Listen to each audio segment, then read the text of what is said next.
네, 이른바 손석희 폭행 사건 실시간 검색 항상 1위를 지금 차지하고 있습니다. 손석희 JTBC 사장은 올해 63입니다. 그리고 손 사장에게 맞았다고 고소한 프리랜서 기자 씨는 49살입니다. 팩트 위주로 말씀을 드리겠고 몇 가지 남는 의혹도 설명을 해드리겠습니다. 먼저 이른바 뺑소니 논란입니다. 때는 2017년 4월 16일 세월호 참사가 있었던 날이지요. 2017년 4월 16일 일요일이었습니다. 손석희 사장은 일요일 밤 10시쯤 경기도 과천에 있는 한 주차장에서 별도 운전기사 없이 자신이 손수 이 업무용 승용차를 운전하다가 후진하다가 어떻게 접촉사고를 냈습니다. 자, 여기서 좀 나눠서 얘기를 해드리겠습니다. 먼저 손석희 사장 쪽 주장입니다. 주차장에서 후진하다 견인 차량과 가벼운 접촉사고를 내고 자비로 배상한 적이 있다. 접촉 자체를 모르고 자리를 떠났을 정도로 차에 긁힌 흔적도 없었지만 자신의 차에 닿았다는 견인 차량 운전자의 말을 듣고 쌍방 합의를 한 것이다. 자, 여기까지가 손석희 사장의 주장입니다. 이번에는 기자의 주장입니다. 사고 직후 손 대표가 사고 처리를 하지 않은 채 현장에서 달아났고 피해자들이 쫓아가다 4차로 도로변에서 손 대표가 차를 멈추고 경찰이 출동한 뒤에야 상황이 마무리됐다. 자, 이 손 사장은 접촉 자체를 모르고 자리를 떠났다. 쪽에서는 사고 처리를 하지 않은 채 현장에서 달아났다. 이런 뺑소니 주장입니다. 손 사장, JTBC 방송사 사장이 타는 업무용 차량이라면 상당한 고급차라고 우리가 추정할 수 있죠. 대개 요즘은 뭐 아주 고급차 아니고 웬만한 차량이면 다 후방 카메라 있습니다. 그리고 다른 물체에 접근하면 삐삐삐 이렇게 경고음도 들립니다. 그래서 후진하다가 다른 차와 접촉했다는 걸 모르고 떠났다. 이렇게 손 사장을 얘기하고 있는 건지인데요. 정말 모르고 떠날 정도가 가능한 것인지 아니면 씨가 주장하는 것처럼 도망을 간 것인지 자, 여러분이 판단하시면 될 것 같습니다. 양측 주장의 공통점은 있습니다. 손 사장은 접촉사고 현장에서 사고 뒤처리를 하지 않고 현장을 일단 벗어났던 것은 사실이라고 봐야 합니다. 그렇다면 이런 경우에 뺑소니라는 말을 쓸 수 있을까 궁금하시죠? 좀 애매한 부분이 있습니다. 인명피해가 있었는데 사고 뒤처리를 하지 않고 현장을 벗어나면 뺑소니라고 본다.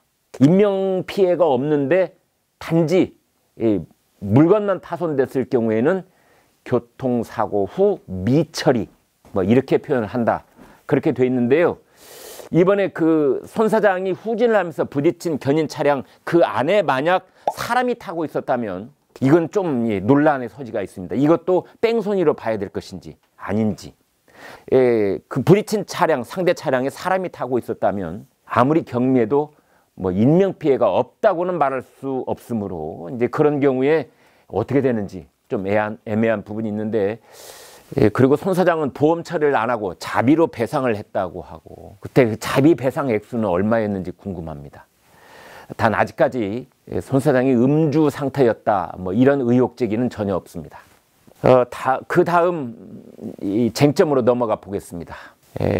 이른바 동승자 의혹 뭐 이렇게 표현이 되어 있는데요. 접촉 사고 장소가 경기도 과천입니다. 경기도 과천에 있는 한 교회 그 옆에 있는 뭐 공터 비스름한 그런 주차장이라고 하네요.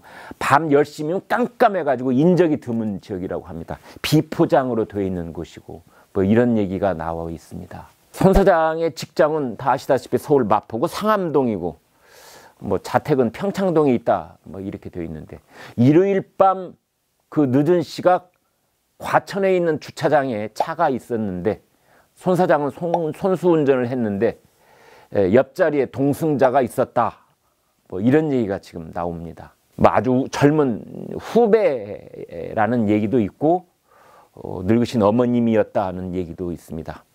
그런데 손 사장에게 맞았다고 지금 이게 고소를 하고 있는 씨는 이렇게 말했습니다. 그대로 제가 인용을 하겠습니다.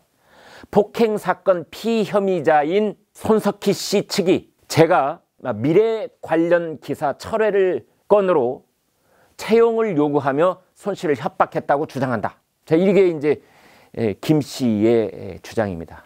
미르에 관련 기사라는 표현을 썼습니다. 다음 쟁점으로 넘어가 보겠습니다. 이른바 취직 문제입니다. 취직을 손 사장이 먼저 제안을 했는지, 아니면 라는 이 사람이 취업 청탁을 했는지, 취업 청탁에 대해서 나중에 협박을 했는지, 뭐 이런 내용인데요. 이건 역시 팩트 위주로 말씀을 드립니다. 손석희 사장 입장문은 이렇게 말하고 있습니다. K씨가, 바로 이 사람을 가리키죠. K씨가 손 사장에게 불법적으로 취업을 청탁하였으나 뜻대로 되지 않자 오히려 손 사장을 협박한 것이 이번 사안의 본질이다. 바꿔 말하면 불법 취업 청탁이 먹히지 않자 손 사장을 협박했다는 것입니다. 반면에 X씨는 이렇게 말하고 있습니다. JTBC 탐사기획국 기자직 채용은 분명 손 씨가 먼저 제안했다. 이렇게 엇갈려 있습니다. 김 기자는 작년 9월부터 올해 초까지 손 사장으로부터 받은 텔레그램 메시지 11건을 공개를 했습니다.